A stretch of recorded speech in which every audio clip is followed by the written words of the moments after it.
Hello दोस्तों, स्वागत है हमारे यूट्यूब चैनल पाठशाला 21 में। आज हम इस देखेंगे मीडियन के बारे में। जैसा कि मेजर्स ऑफ सेंट्रल टेंडेंसी के अंदर अपन ने तीन चीज़ें ऑलरेडी डिस्कस कर ली है। अर्थमेटिक मीन डिस्कस कर लिया अपन ने पार्ट 1 में। पार्ट 2 अपन देखा था ज्योमेट्रिक मीन।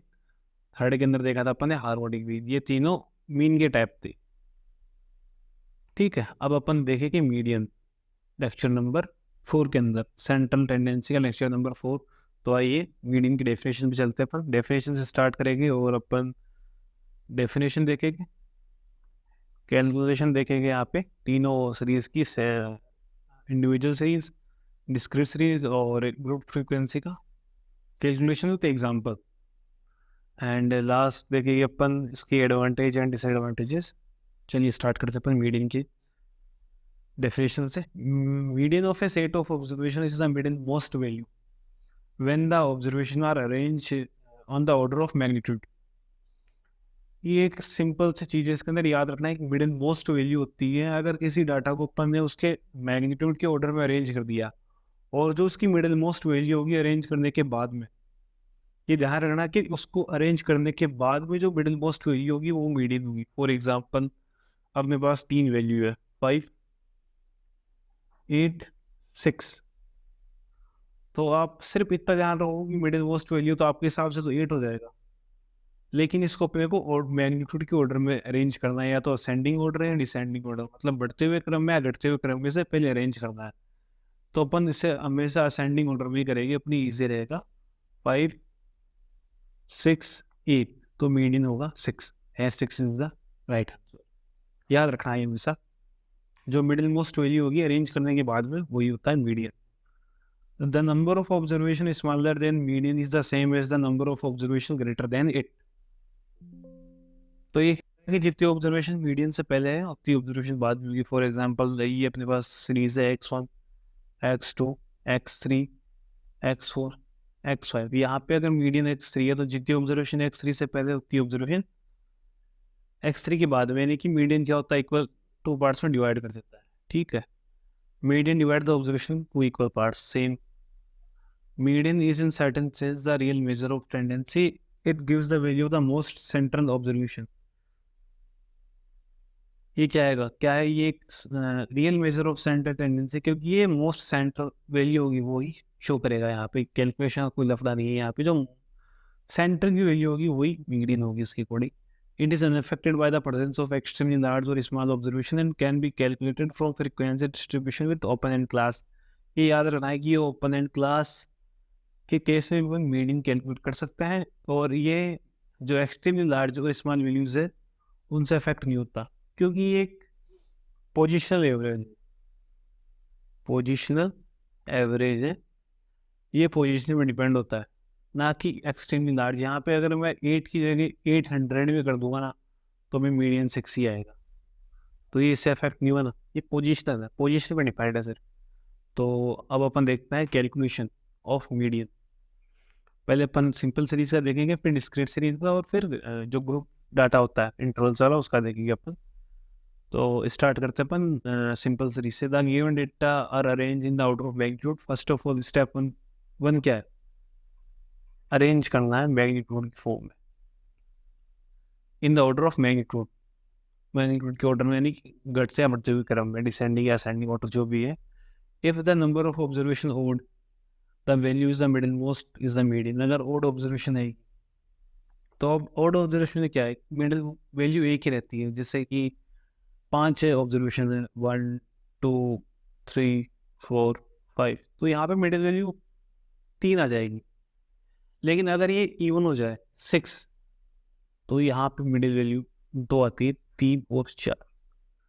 यहाँ पे अपने को क्या करना पड़ेगा, मीडियन निकालने के लिए 3 और 4 का अरिथमेटिक मीन निकालना पड़ेगा। जो यहाँ पे आंसर आएगा, क्या आएगा, 4 और 3 7, 7 को 2 से डिवाइड करेंगे 3.5, ये मीडियन होगा यहाँ पे। ठीक है, यही बोलना चाहता है, the value of the middle most item is the median. Over if the number be even, अगर इवन नंबर होते हैं तो द अरिथमेटिक मीन ऑफ, ये अरिथमेटिक मीन है, arithmetic mean of the 2 middle most item is taken as the median. ये मैंने practice के लिए यहाँ पे 2 क्वेश्चन दिए। तो ये है, इसको पहले अपने को तो ये अलग क्वेश्चन है, ये अलग क्वेश्चन है। इसको फर्स्ट ऑफ ऑल अपने को ये देख कर पर इसको अपने को क्या करना है, स्टेप 1 मैग्नीट्यूड के ऑर्डर में अरेंज करना है इसको अपन असेंडिंग ऑर्डर में, यानी कि बढ़ते हुए। सबसे पहले अपन सबसे छोटी वैल्यू देखेंगे, फिर उससे बड़ी। तो यहाँ पे सबसे छोटी क्या है, 17।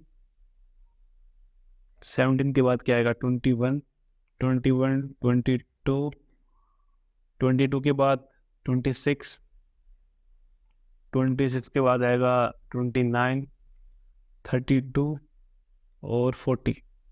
तो कितने टर्म सही है, 1 2 3 4 5 6 7। ऑड नंबर है तो ऑड में तो सीधा सीधा यहाँ पे दिख जाएगी 26, ये मिडिल वैल्यू रहेगी यहाँ पे। 3 इससे पहले है, 3 इसके बाद, तो 26 क्या आएगा, 26 is the median. Okay, now अपन अब देखते हैं क्वेश्चन नंबर बी। इसे भी अरेंज करते अपन मैग्नीट्यूड के ऑर्डर में। तो यहाँ पे सबसे छोटी ऑब्जर्वेशन क्या है, 33 है क्या, 33। 33 के बाद में आएगा अपना 29, सॉरी यहाँ पे 29 है सबसे छोटा, 29 है, 33 है। देन वी हैव 57, 57, 61, 57 हो गया, 61 हो गया। सॉरी मैं गलती कर रहा हूँ यहाँ पे,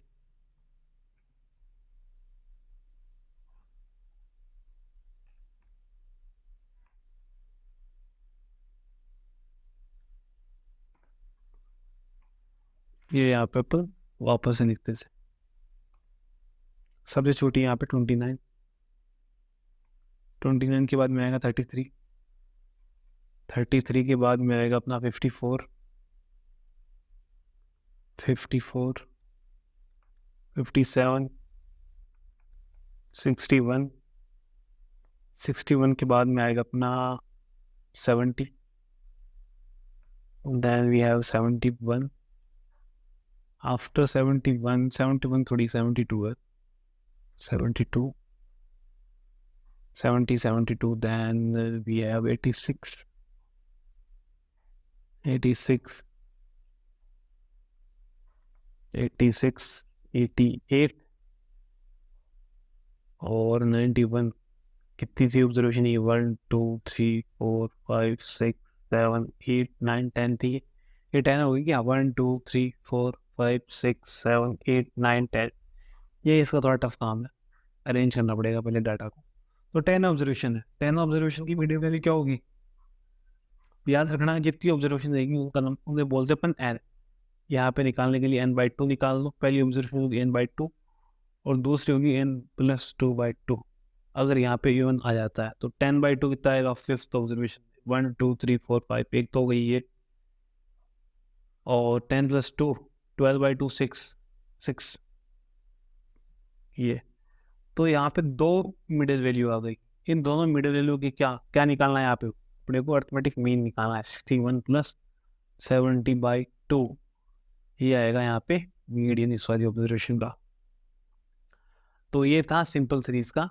अब अपन देखेंगे ना सीधा सिंपल फ्रीक्वेंसी डिस्ट्रीब्यूशन या डिस्क्रीट सीरीज, जिसके अंदर रेस्पेक्टिव फ्रीक्वेंसी होती है हर एक इंडिविजुअल ऑब्जर्वेशन की या वेरिएबल की एक होती है।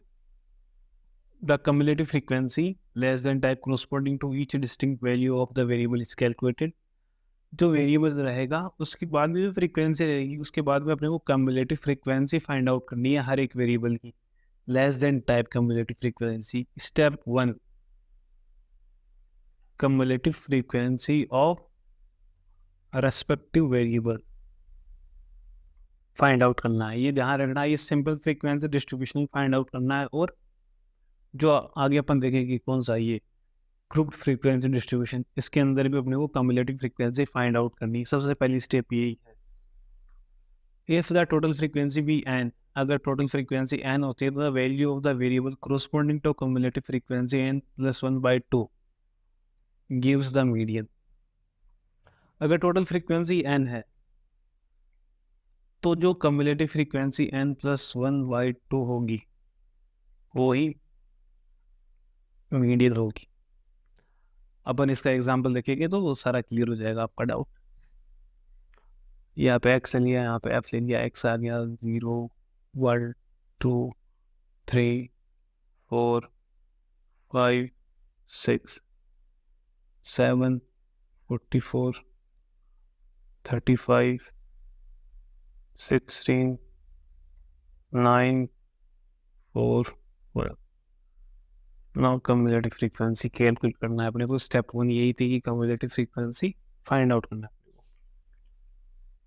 तो 7 44 प्लस 7 कितना हो गया? 51 51 प्लस 35 5 4 1 6 86 हो गया क्या? 86 प्लस 16 102 102 प्लस 9 111 115 और ये आ गया 116। तो यहाँ पे n तो अपने को ऑलरेडी दे रखा है। टोटल फ्रीक्वेंसी कितनी? 1/116। और अपने को निकालना क्या था? 1 प्लस n प्लस 1/2 कितना आएगा? 117/2 इज इक्वल टू 58.5। अब अपने को देखना है कम्युलेटिव फ्रीक्वेंसी में 58.5 कहाँ पे लाइज करता है। 58.5 तो 58.5 क्या यहाँ पे आएगा क्या? 86 और 51 के बीच में। तो इसके अंदर आएगा ये 35 ये। तो 2 है, 2 is the median. 2 is the right answer. Median क्या होगा यहाँ पे? 2।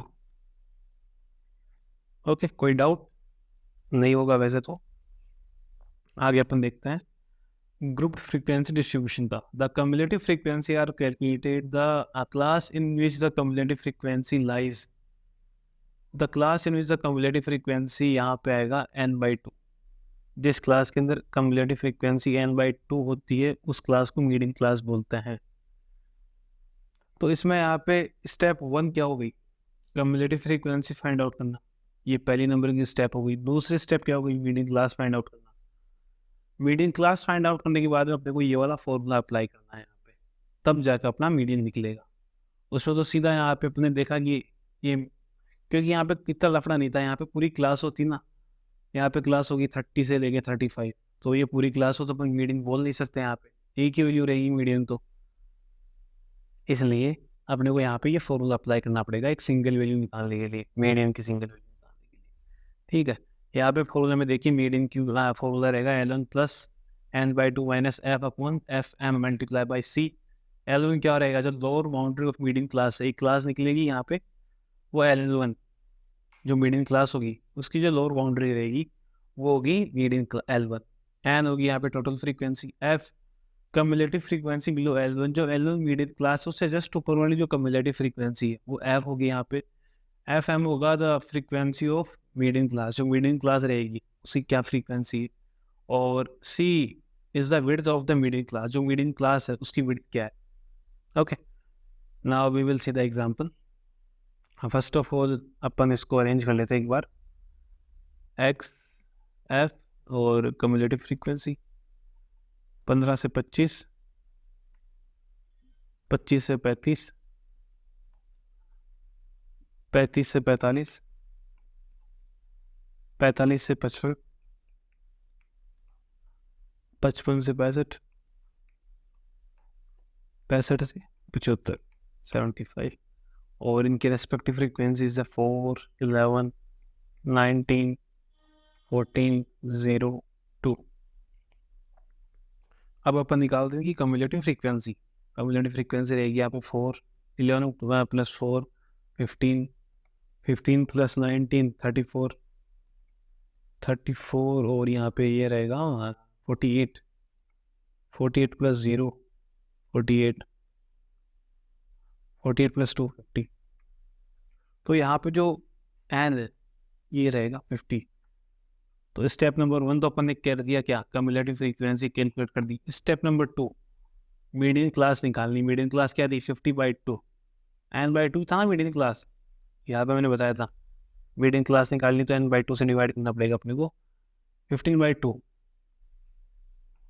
Is equal to 25। 25 कहाँ पे लाइज करेगा? यहाँ पे लाइज करेगा। तो ये हो गई अपने पास क्या? Median class. 35 से 45 हो गई मीडियन क्लास। तो अपना फॉर्मूला क्या था? फॉर्मूला था अपना L1 plus N/2 minus F upon FM multiply by C। L1 क्या था? Lower class of the middle class. तो अपन देखेंगे L1 क्या है, यहाँ पे लिखते हैं अपन साइड में L1 is equal to 35। FM क्या है? FM होगा अपने पास 34, सॉरी 19, जो उसकी फ्रीक्वेंसी मिडिल क्लास की वो होगी FM। और C होगा यहाँ पे 10। C 10 जो कि विड्थ ऑफ क्लास है। क्लास की विड्थ क्या? 35 से 45 मतलब 10 हो गया। और एक होती है अपनी F। F क्या होता है? F is a cumulative frequency below L1। L1 से जस्ट पहले वाली जो कम्युलेटिव फ्रीक्वेंसी, मतलब जो इस क्लास से पहले वाली जो कम्युलेटिव फ्रीक्वेंसी है वो हो गई यहाँ पे 15। F is equal to 15. Now put these values in the formula. L1 is equal to 35 plus N/2. N/2 कितना होगा? 50. N/2 50/2 25 minus F 15 upon FM कितना था? 19 मल्टीप्लाई बाय 10। जो इसको सिंप्लीफाई करने के बाद में एक वैल्यू आएगी, वो रहेगी क्या? मैं पहले बता दूँ आपको 14.26। ये इसका राइट आंसर। ये मैंने ऑलरेडी कैलकुलेट करके रखा है, टाइम बचेगा अपना थोड़ा सा इससे। Now we will see the advantages and disadvantages of median. Median की क्या क्या एडवांटेज है, डिसएडवांटेज है, वो देखेंगे अपन। एडवांटेजेस क्या है? Median is not difficult to understand, easily understood है। मैंने समझाया आपको, आई थिंक आ गया होगा आपको समझ में सारा। Easy to understood, it is easy to calculate and extreme value do not affect. जो एक्सट्रीम वैल्यूज है वो इसको इतना अफेक्ट नहीं करती और इजी टू कैलकुलेट है। It can be use for both qualitative and quantitative data. जहाँ पे रैंक वगैरह दी होती है वहाँ पे अपन इसे यूज़ कर सकते थे, क्वालिटेटिव एंड क्वांटिटेटिव। ओके, अब उसके अपन कुछ इसके डिसएडवांटेजेस देखते हैं। For the calculation of median data must be arrange. जो मैंने बताया था, अपने तो जो सिंपल सीरीज सोल्व की थी वो 5 की या 10 की, अगर बड़ी आ जाए तो उसे अरेंज करने में काफ़ी दिक्कत होगी। तो सबसे पहला डिसएडवांटेज इसका कि उसके डाटा को पहले अपने को अरेंज करना पड़ेगा असेंडिंग या डिसेंडिंग ऑर्डर में। दूसरा, unlike arithmetic mean and geometric mean, it can not be treated algebraically. Algebraically इसे ट्रीटेड नहीं कर सकते। फॉर एग्जांपल, अगर अपने को कोई ग्रुप्स है उसकी मीडियन दी हुई 2-3 ग्रुप्स की, तो उनकी अपन एक कंबाइंड कंपोजिट मीडियन नहीं निकाल सकते। जैसा कि अपन अर्थमेटिक मीन और ज्योमेट्रिक मीन में कंपोजिट अर्थमेटिक मीन और ज्योमेट्रिक मीन निकाले देते हैं, यहाँ पे कंपोजिट मीडियन नहीं निकल सकता। If is desire to give greater importance to the large और स्मॉल वैल्यूज, अगर अपने को कोई भी ऐसी ऑब्जर्वेशन है वहाँ पे लार्ज और स्मॉल वैल्यूज को वेटेज देना है, तो वहाँ पे मीडियन क्या होगा? अनसुटेबल हो जाएगा, नहीं यूज कर पाएंगे। Median is affected more by sampling fluctuation. अगर सैम्पलिंग में कोई गलती हो गई तो मीडियन क्या होगा? वहाँ पे लेस रिलेबल होगा, क्योंकि ये एक पोजिशनल एवरेज। अगर पोजीशन वही जो पोजीशन आएगी वहीं पे गलती हो गई ना, तो पूरा का पूरा अपना सैंपल फेल और मीडियन वापस सही नहीं होगा। ओके, आई होप मैंने जितना भी आपको कवर किया है वो सब कुछ समझ में आएगा। मैं एक बार वापस से बता देता हूँ मैंने यहाँ पे क्या क्या कवर किया। फर्स्ट ऑफ ऑल अपन ने यहाँ पे मीडियन की डेफिनेशन देखी थी। Then we cover the calculation of simple series, simple frequency, और ये यहाँ पे एग्जांपल, ये थोड़ा एक फॉर्मूला है यहाँ पे, इसको थोड़ा ध्यान देना। यहाँ पे कंफ्यूजन यहाँ पे इस एफ में होता है मैक्सिमम टाइम। ये जो एफ होता है कम्युलेटिव फ्रीक्वेंसी होती है। यहाँ पे cumulative frequency just before L1, L1 से जस्ट ऊपर वाली क्लास की कम्युलेटिव फ्रीक्वेंसी होती है। और FM होती है जो नॉर्मल फ्रीक्वेंसी होती है मिडिल क्लास की। ठीक है, ये थोड़ा कंफ्यूजिंग सा है, बाकी तो सब ठीक है। ये एडवांटेज डिसएडवांटेज हो गया। आई होप आपको वो लेक्चर समझ में आया होगा। मिलते हैं अपन नेक्स्ट लेक्चर के अंदर, मोड के अंदर। Thank you.